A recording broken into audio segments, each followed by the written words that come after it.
Hello বন্ধুরা, আরকে কিচেনে সবাইকে স্বাগত। আজকে আমি ম্যাঙ্গো আইসক্রিম বানাবো, যেটা বাচ্চাদের খুব পছন্দের জিনিস। চলুন দেখাই কিভাবে বানাচ্ছি।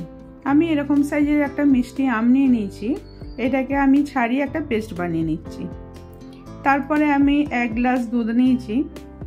দুধটাকে একটু গরম করে নেব।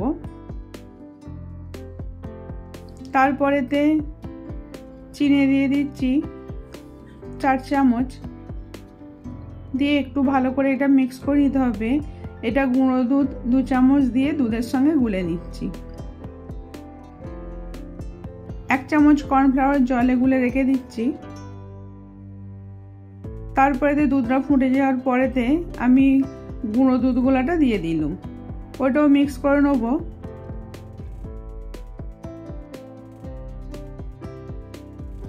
একটু ফুটে গেলে কর্নফ্লাওয়ারটা দিয়ে দিলাম। দিয়ে 1 মিনিটের মতন ফুটিয়ে নিচ্ছি আমি দুধটাকে।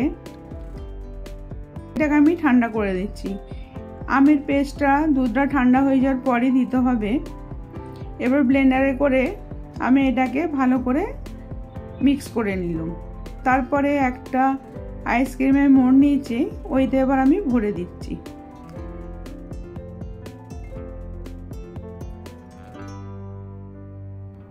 এইভাবে আমি সবগুলোতে ভরে নেব।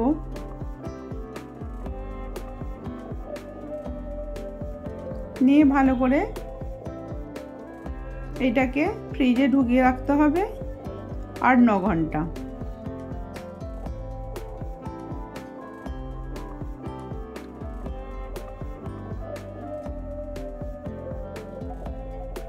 এবার 9 ঘন্টা পরে ফ্রিজ থেকে বার করলুম। এবার 1 মিনিট এরকমই রেখে দিয়েছিলাম। তারপরে একটা একটা করে আমি বার করে নিচ্ছি আইসক্রিমটা। দেখুন কত ভালোভাবে বসে গেছে।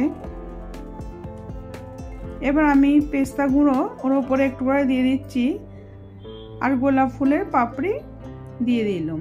এটা খালি দেখতে ভালো লাগার জন্য। এইভাবে বানিয়ে দেখবেন। ভালো লাগলে লাইক, কমেন্ট, শেয়ার করবেন। আবার অন্য কোনো রেসিপি নিয়ে আসবো।